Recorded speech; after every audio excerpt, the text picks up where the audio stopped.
Hillary Clinton officially accepted the Democratic nomination for president on Thursday. Her acceptance speech included several policy points and a fair share of one-liners aimed at Donald Trump. Patty, I don't want to bury the lead here. There is an historic moment. We have a woman accepting the nomination of a major party for president for the very first time. Let's start there, and then your thoughts from there. Well, it is true. It is historic that way. I can only wish that it was a woman who hadn't already been in the White House because her husband was there. It'd be nice, but we have plenty of political dynasties, so I can't completely fault her for that.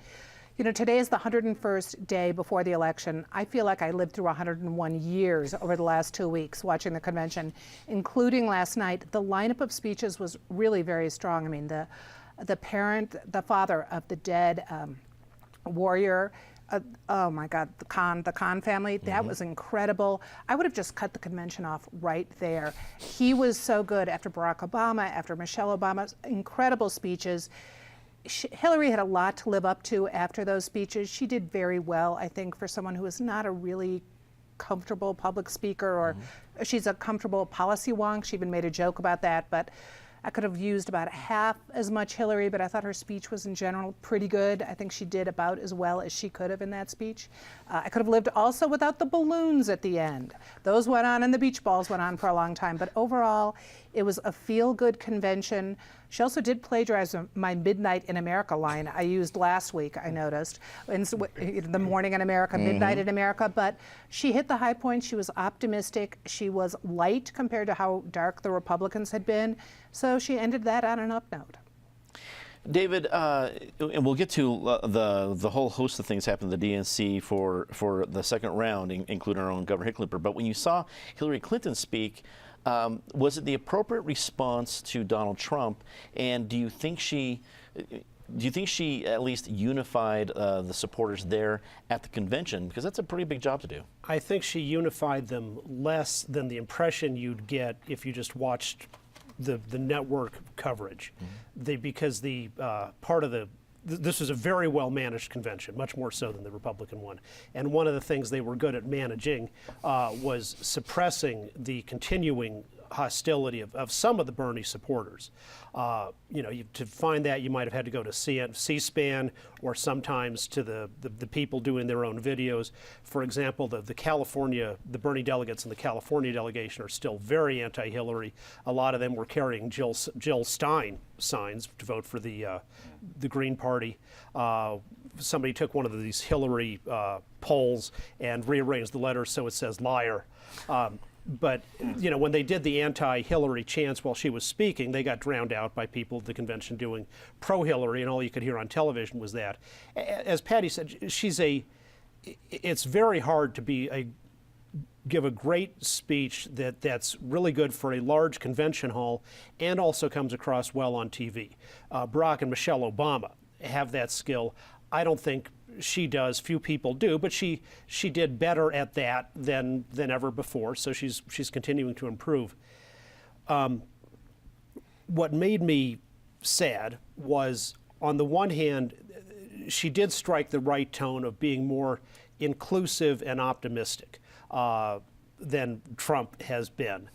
But, he set a low bar. But yeah, but that's not really the platform, and the rhetoric was great, but that's not what she's running on. For example, she now is completely in the pocket of the teachers' unions based in Washington, D.C., and a complete enemy of public charter schools, in contrast to the policies of President Obama, President Bush, and President Bill Clinton, all of whom recognize that public charters are an important point of helping people, especially on the who don't have much social capital starting out with, to get a good education in places where the public school system, the traditional schools, aren't working so well for everybody.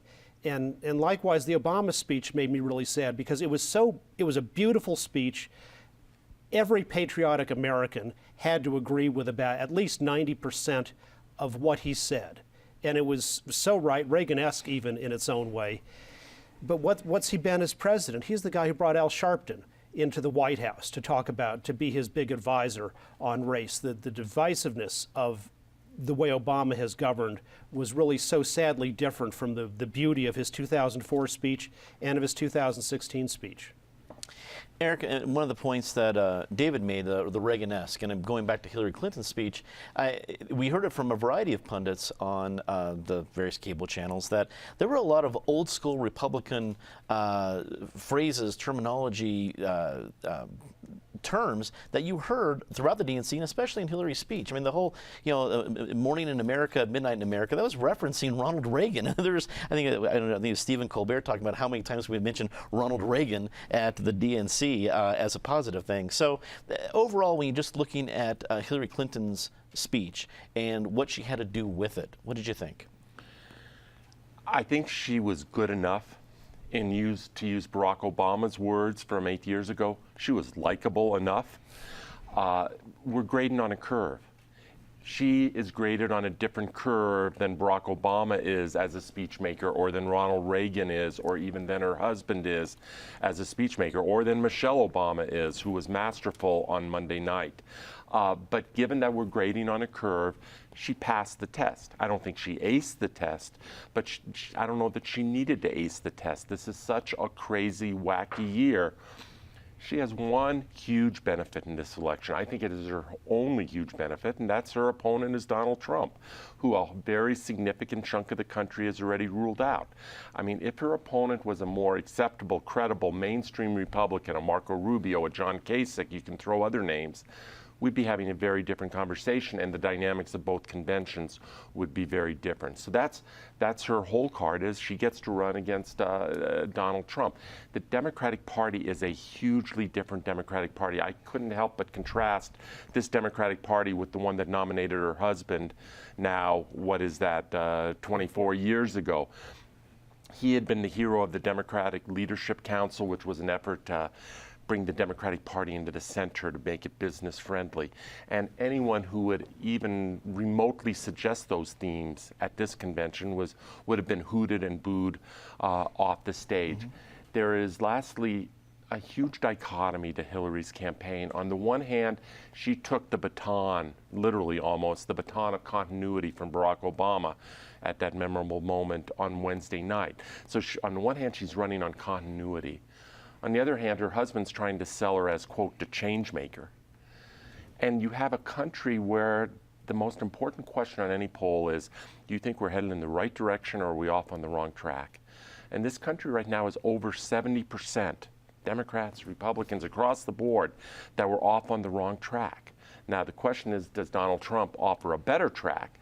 But for the incumbent party, and that's what she represents, and she's the ultimate sort of insider candidate of the incumbent party, how do you both run on a platform of change and on the platform of continuity in such a hostile, anti-establishment environment of upheaval? Mm-hmm. That is her challenge. That's what we're going to have to watch for the next 3 months. Greg, Hillary had a tough job. You had to unify a party that's pretty fiercely divided. You have the last chance at the microphone. You have to respond to Donald Trump. And in the end, this is your shot to talk to everybody in America, not just the Democrats in the convention. How'd she do? I thought she did fantastic, actually. I'm not the biggest Hillary fan. I think she has some self-inflicted tendencies to hurt herself. But I thought she did exactly what she needed to do, is to set out a vision for the country that is at great odds with the vision that was set out by the Republicans and Donald Trump. You know, most of this convention was spent with speakers trying to explain what America is, trying to remind us of, what it means to be an American, how big our heart is, what our principles are. And you should not have to spend 3 days telling Americans who they are, okay? You just shouldn't have to do it, which tells you just how divided this country has become, or how fearful this country has become, that you have to remind people of that. You even have to have, Muslim Americans come out and explain that we're patriotic too. We shed our blood for this country. In a way, it's a shame, but it was done in a very effective way throughout the previous 3 days. She closed the deal with specifics. And I don't think there's any greater contrast. What she said is, look, a guy that's easily provoked by a tweet, do you want his finger on the nuclear button? That's really what it comes down to. It was another version of the 3 a.m. commercial she used against against Obama. And so now, as we approach the 101 days, this is really what it comes out to. Now, here's the thing. Most politicians from the other party will say, you know, I didn't even watch the convention. I was busy doing my nails, or whatever it is that they do. This guy, Donald Trump, is live tweeting during the convention, okay, which is just so unusual, doing counter-programming and blowing himself up in the process, inviting the Russians to cyber spy on American citizens, okay?